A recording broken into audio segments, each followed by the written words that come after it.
What is up, heathens? How are you guys doing today? Today, what I want to do is start or restart my series on whether or not Jesus existed. So we're going to be talking about my own reasons why I don't think that Jesus existed.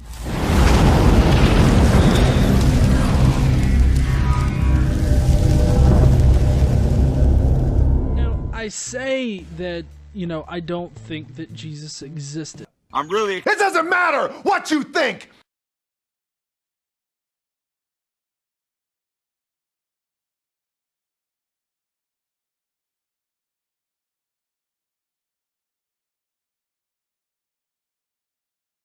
To be a bit more accurate, I would say that it's very improbable that a man named Jesus started the religion of Christianity. I think that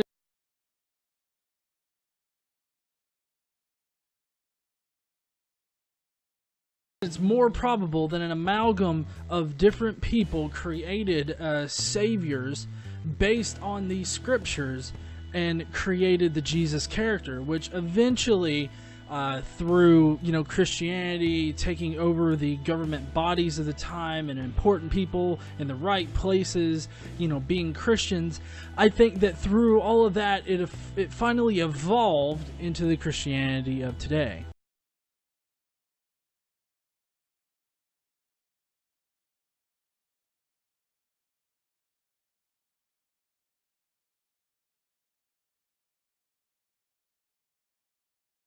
And there are plenty of clues in the New Testament that the New Testament Jesus, all of the Gospels, plus Paul's writing and everything, all of it is based on the Old Testament.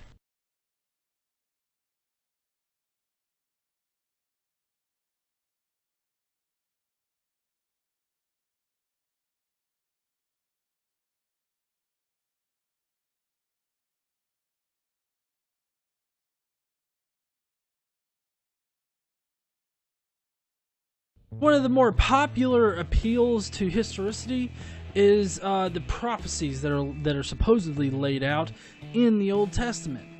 Now, what I want to do is I actually want to analyze a few of these prophecies later on in videos, but for right now, what you need to know is that there's over 300 supposed prophecies of Jesus, and guess what?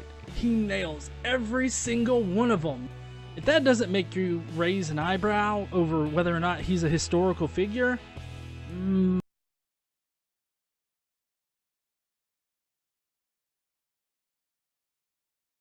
maybe it should be elevating a little bit. Raglan's hero scale. This is a Oh my God. What? scale that is used to judge heroes in fictional settings and in real life. You could use it as a good way to determine whether or not a certain character was a historical figure or if he was fictional. Now, Wrong, wrong, wrong, wrong. Wrong, wrong, wrong, wrong. You're wrong, you're wrong, you're wrong. Now, the historical figures are going to rank very low on it because real people rarely ever rank high on this scale. Well, actually, they never rank high on this scale because this is the typical archetype of a hero in almost every story. So there's 22 points to this. One, the hero's mother is a royal virgin. His father is a king. Often a near relative of his mother. The circumstances of his conception are unusual. He is also reputed to be the son of God. At birth, an attempt is made, usually by his father or his maternal grandfather, to kill him. He is spirited away, reared by foster parents in a far country. We are told nothing of his childhood. On reaching manhood, he returns or goes to his future kingdom. After a victory over the king and or giant dragon / wild beast, he marries a princess, often the daughter of his predecessor, and becomes king. For a time he reigns uneventfully and prescribes laws. Later he loses favor with the gods and or his subjects, is driven by from the throne and city. He meets with a mysterious death, often at the top of a hill. His children, if any, do not succeed him. His body is not buried. And finally, he has one or more holy sepulchres. Now, just to go through a brief list of who nails this is Oedipus, 21 points. Theseus, 20 points. Romulus, 18 points. Heracles, 17 points. Perseus, 18. Jason, 15. Dionysus, 19. Apollo, 11. Zeus, 15. Joseph in Genesis is 12. Moses is 20. Elijah is 9. King Arthur is 19. Robin Hood is 13. Now, this hero pattern in literature, real people rarely score above 6 or 7.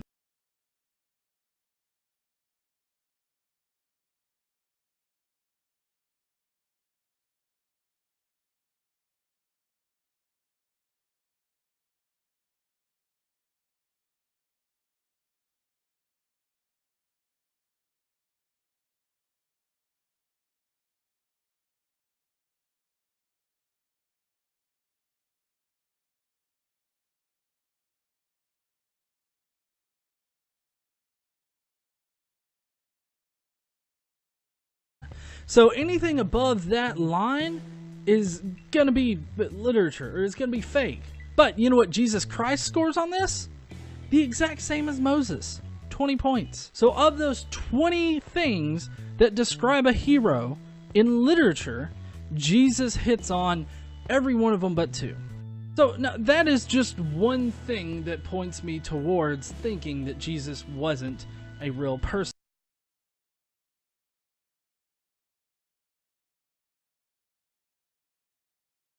I mentioned how these prophecies, exist in the scriptures. Well, a lot of them were taken out of context.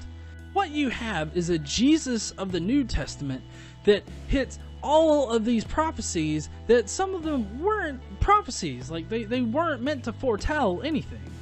But what you have are these prophecies, but not only that, a lot of the ways that people speak in the Old Testament reappear duplicated in the New Testament.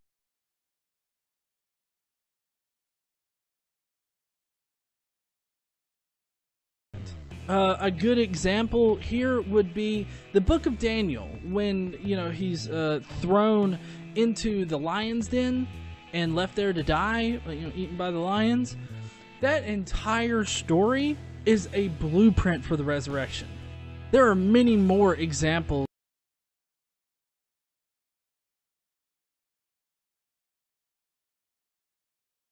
of this, where Jesus's life perfectly parallels something that happens in the Old Testament. Why? Because that is what Paul, the earliest writer of Jesus, he says he got all of his information from the Old Testament.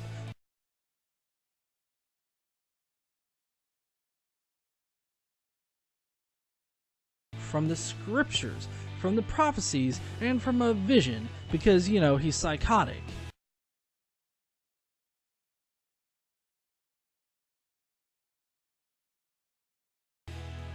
So we have Paul being the first person to write about Jesus. He never places Jesus here on earth. Okay? He never does. He says that Jesus came to him in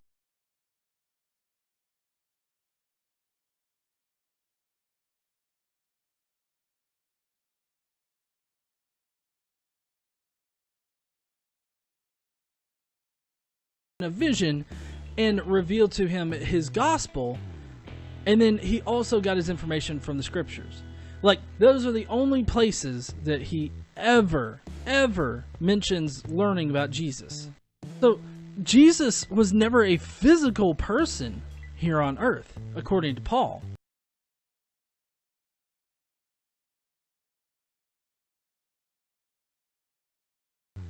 That's also evident in just his general knowledge about the gospel of Jesus.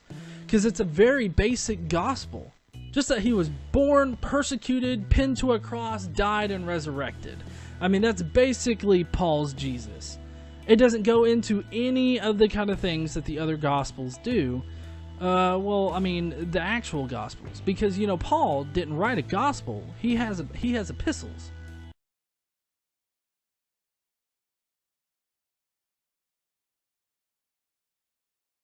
Then, if you look at Mark, Mark is a very entertaining gospel because it contains nothing of the special effects that are in the other gospels. This would be the earliest gospel that we have of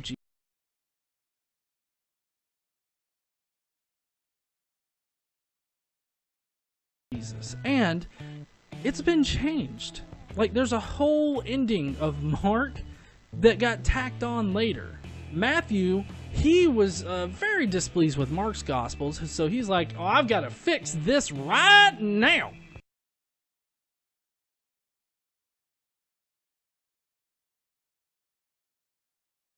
And then Luke, he came in afterwards and he's like, all you guys are wrong. What we have to do is we've got to do this. This is the gospel. I know. I went and done the research. This is exactly how it happened. So,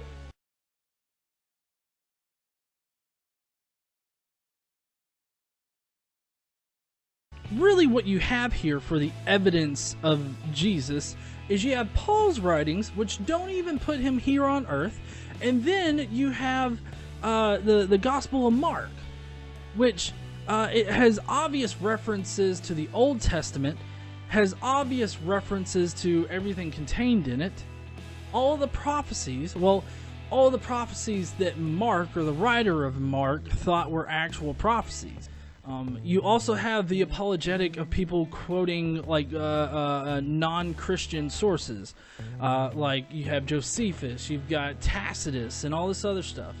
Well, you see, the problem with those is that you have to sort out which ones were faked or modified later, and how we can prove that they're modified. That's the important part. Or ones that are just, you know, regurgitating common Christian beliefs. Oh, you know, another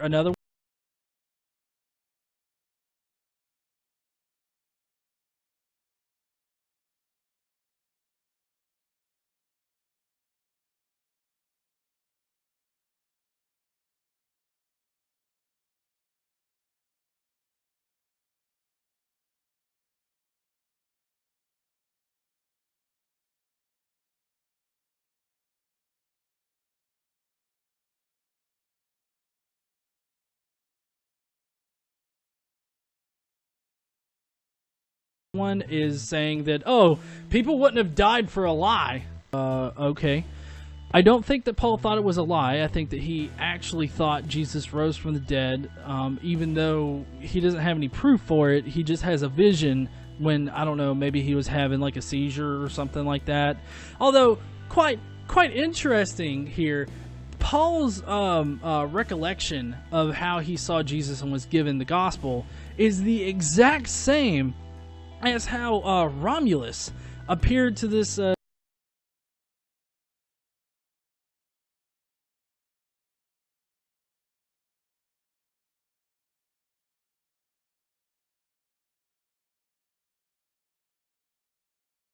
guy and told him, you know, all of his, basically his gospel. It wasn't like a gospel of his life, but basically the religion based around him. It like told this guy and then ascended into the sky. Like, this is pretty much the exact same thing that happened to God and Paul.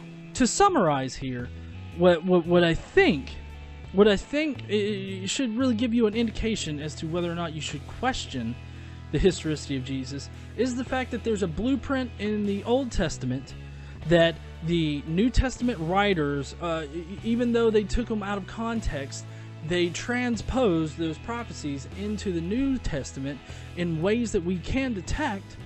But not only that, there are multiple literary devices all throughout the New Testament that link back to the Old Testament that show that they are constructed things. And this isn't just my, of course you guys know this isn't just my assessment of it. I've been reading up on Jesus mythicism for a while. I'm even broceps with Mythicist Milwaukee out there. They're one of the leading groups on mythicism. So guys, I hope that you will join me on this journey through mythicism. I hope that you appreciated this video. If you will, go down there and leave me your thoughts. I want to know what you think about Jesus mythicism. I want to know exactly how you feel about it. If you think that he was not a real person, or he was a real person. If you think that he was a real person, I legit want to know why.